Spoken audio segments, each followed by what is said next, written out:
The feds say they will further delay expanding medical assistance in dying to people who suffer from mental illness. The deadline for that expansion, extended once already, was set for the middle of March, but the government will table legislation in the coming days to extend it even further. The minister just won't say how much further yet, as a majority of provinces ask for actually an indefinite extension. What should the government do? Let's bring back the front bench. Brian Gallant, Lisa Raitt, Tom Mulcair, and Rob Benzie. Brian, I'll start with you. Do you think it was the right call for the government to announce this extension, and do you think it needs to be a long one?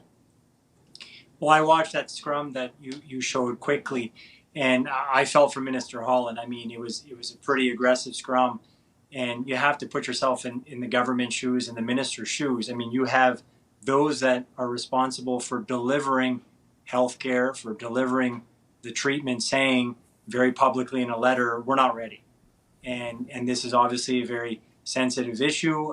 There's polling that demonstrate that Canadians are divided on this. So the idea that it is in writing, publicly shared, that the ones that are supposed to deliver this aren't ready for it, really sort of jams the minister, even if he would have wanted to meet the deadline. And then, of course, there's a parliamentary committee as well saying, looking into the matter, saying, indeed, the provinces, our healthcare system isn't ready. So I just don't know how he could have done anything but what he did today and present legislation to essentially put some type of delay on it that we don't know what that will look like. But clearly, I feel for him, because had he gone today and said, no, we're going through, when you have a parliamentary committee saying the provinces aren't ready, healthcare isn't ready, and the province is saying the same thing, I mean, that would have been a worse day for him. Lisa, I spoke to the Ontario Health Minister a little bit earlier on in the program, and the indefinite portion of the ask seems to me like there are some provinces, including Ontario, who just don't want it to happen, period. The government's view appears to be that the court is dictating that they do make it happen eventually, but I know there are dissenting legal opinions as well. Do you think that there's an out here for the feds at some point?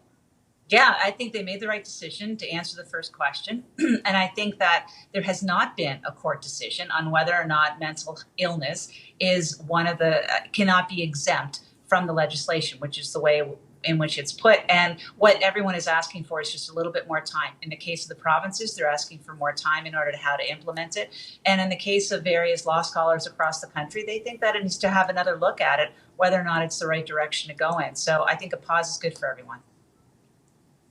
Tom, part of the reason that scrum Brian referenced was so intense was because the majority of those questions actually came from reporters who represent Quebec publications. A lot of the push for this and the questions to the minister, for example, are you being influenced by pro-life people? Are you going to push this out beyond the next election? Again, all coming from Quebec, which according to polling has a little bit of a different feel on the issue going forward. Do you think that puts some pressure on the feds in another direction? Yeah, and it was a misstatement of fact by Mark Holland to say all the premiers had signed it, because, of course, Quebec hadn't, as you just pointed out, Vassy. But there's another thing that Quebec did at the very beginning of medical assistance in dying, which is to remove the partisanship. Véronique Yvon, who was with the Parti Québécois at the time, and Geoffrey Kelly, very respected minister former minister at the time with the Liberal opposition, they sat down, they went across the province, and it was a rallying of opinion and got people on side. The division that we're seeing in those clips in Ottawa means that it's almost impossible. I think that Holland had no choice, because it's such an emotional issue. It requires expertise to understand that you're not saying that people with a mental illness should, it almost sounds like euthanasia the way it gets explained sometimes, but of course that's not it. But it has become so emotional, it's really hard to punch through with a rational argument. So it's going to have to simmer. You were asking before, how long is the date in that legislation? I would say it's just after the next election. The Liberals don't want to see hide nor hair of this thing, Vassy, before the next election. That's my view. I have the sense also, Rob, part of what makes it sort of, complex for Canadians is that we see such issues in the healthcare system as it exists right now, and access to mental health care as it exists in all provinces across this country right now. And I do understand how you wouldn't want the only option for people, or you would want a more viable option for treatment as well for your fellow Canadians. The polling it's not confounding to me. Yeah, no, exactly. And as Ontario Health Minister Sylvia Jones is trying to make that point, I think.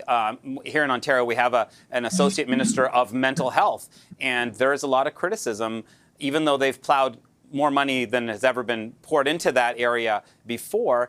It's still not enough. And I mean, it's, last week was Bell Let's Talk day, and there is a lot more conversations about mental health than there were, 10, 15 years ago, but it's still a really delicate area, and healthcare systems are not ready for it. And can you imagine the optics of lots of people with mental health problems killing themselves, basically, or asking the state to kill them? It is a nightmarish political situation. I think that the premiers, or the 7 premiers, or the 7 provinces and 3 territories have given the feds an out, and I don't blame Mark Holland for punting this down. I'd be punting it farther than the next election, because this is just a thankless thing to deal with. I know it's an issue in Quebec, but everywhere else in the country, I don't know. Okay, I'm going to leave it on that note. Thanks, everyone, for the discussion this evening. I appreciate it. Brian Gallant, Lisa Raitt, Tom Mulcair, and Rob Benzie, our front bench.